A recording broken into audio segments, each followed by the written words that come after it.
Nezinu, vai šo skaņu var pārnest, bet viņa nāk kaut kur no turienes. Tas mums ir citroniņš. Jā, izteikta klaudzoņa, un tā kā šitajā pusē, kad atvieno sprauslas nost un griež tikai starteri, vēl jau vairāk šinī pusē klaudz. Tā kā, ja tavam auto arī tur kaut kas klaudz, ir kaut kāda klaudzoņa, vienalga tas ir vai Citroens vai Peugeot, PSA grupas auto, tad skaties tālāk videos. Mēģināsim izjaukt. Paskatīsimies, kas tur būs.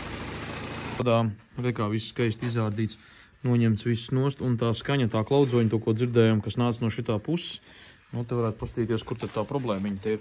Un tā klaudzoņa, ko mēs dzirdējām, klak, klak, klak, klak, klak, ir tieši no šī te ķēdes spriegotāja. Mēs varam redzēt, ka tā ķēde ir, ko viņa te ir izēdusi, to izēsts ir viss tas spriegotājs cauri. Viņš vispār kāds rekur, principā, viņam bija jābūt šeit augšā, nu, ja tā skatoties, šeit te no augšas. Un viņš viss tas ķēdes spriegotājs ir izēsts. Un sadales abas divi, tāpēc arī tas motors tā noraustās tur, jā, nogričī.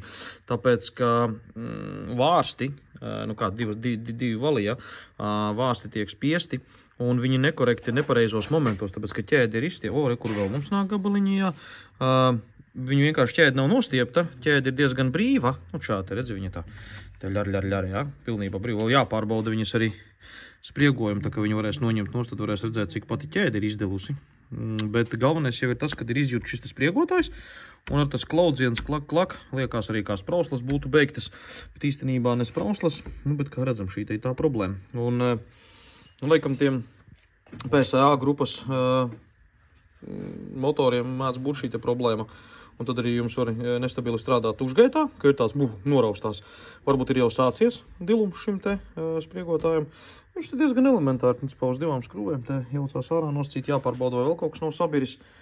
Bet šīs te plasmasas, nu, kas jums ir jāizdara, jā? Nu, te ir, nu, šādi te skaisti viss ir jānojauc, jā? Tātad ir jādabū nost ieplūdes daļa, jānodabū no augšā viss nost, sprauslas obligāti jāsamarķē ir pēc kārtas, lai jums būtu saprotams. Kartera ventilāciju uzreiz var nomainīt, arī pēc numura pasūtīt uzreiz to var nomainīt, lai zin kā jauna būtu kartera ventilācija. Siksnes uzreiz samainīt, jā, spriegotāju rullīšu pārbaudīt, vai tiem nav kaut kādas problēmas. Tāpat tās arī pārbaudīt, varbūt vakumājam kaut kādas problēmas ir. Nu, tā kā šo visu tā pa lielam var pārbaudīt un sakārtot. Nu, bet galvenais jau tas ir, kad pareizi pēc tam viss ir jāuzliek pa atzīmēm. Tāpat tās, kas ir pa gredzeniem, varbūt tiek mainīt uzreiz vienā gājienā, teiksim, maksimāli daudz darba jāizdara, jo, kā redzi, jā, šeit ir diezgan ietilpīgs darbs, lai tiktu līdz šejienai un visu to izdarīt. Nu, faktiski iznāk tā, kad arī paskaties, tā ķēde ir tik spēcīgi izdilusi, ka viņa vienkārši jau viņa vairs nekustās galīgi, viss pilnīgi noķīlējas. Redzi, kā viņa, nu, to ja normāli ķēde, tu viņu palaid vaļā, ja viņa ir mīksta un svaiga, viņa labi nokrīt. Un šeit, nu, kā pateikt, viņa izdilusi gluži otrādāk, viņa ir sākusi visā ķīlēt zemē, jā. Viss ķīlēja zemē. Nu, te kaut kādi nelieli varbūt tās izdilumi ir, bet nu nav nekas traģiski, un pats vaininieks ir šāds te. Viņš ir hidrauliskais, spriegotājs, un jā, un augšā arī viņam jābūt ir tieši tādam pašam, kā augšā tā apakšā. Ot, un tur jābūt tam pašam. Tā kā, nu tāds viņš ir tas spriegotājs.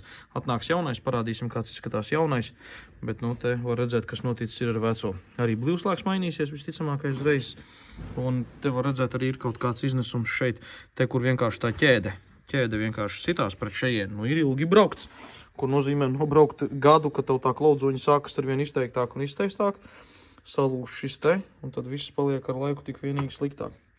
Tā ir interesants moments, te pareizi jāuzliek ir obligāti tās metkas, jāvirsū, kur ir jābūt pareizā leņķī. Nu, kā tā. Darbs ir apjomīgs. Vajag bateriju iečakāt. Nu, tātad tālāk skaties, viss blīvslēgi ir. Ķēde jaunā jau ir iespērta iekšā. Hidrokompensatori arī ir, te, kur ir vecie. Jaunie jau viss ir iekšā salikts. Un līdz ar to tur mums tālākās jau vākstas iet virsū. Te tā atciek iekšā ir spriegotājs. Spriegotājs jaunais ar jauno ķēdi. Viss tas ir salikts kopā. Nu jā, tālāk sagriež loģiski, viss sagriež apkārt kārtīgi. Nu, kaut kā tā, jā, tad viss tas pasākums iet kopā. Te vēl kaut kāds blīvīts, kas jāsaliek jaunas virsū. Vot, šiet arī mēdz izdilt. tāpēc tos arī vēlams ir laicīgi nomainīt. Var just, ka viņiem jau ir spēlīte tāda parādījusies svirām. Saka, varēja varbūt tās pat neveikt visu to remontu, jo pasties uz eļļas filtru. Viņš viss ir riktīgās skaidās un pat sarāvies, viņš tā kā, kā vakumā bijis.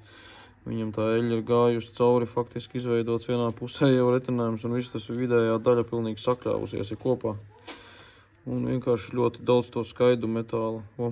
Viss ir metāla skaidās pilns. Bet, kā saka, šitie motori esot pa lielam miljoņņiki, ja? Un tad eļļas filtrs viņam tur no malas. Jā, tur nekā laba noteikti, ka nav ar to visu. Bet nekas, nolies eļļu nost, visu tur no apakšas noņemsim karteri. Izskalosim visu lejā, jo augša pa lielam jau ir salasīta. Un tad es domāju, to visu sakārtos samainīsim.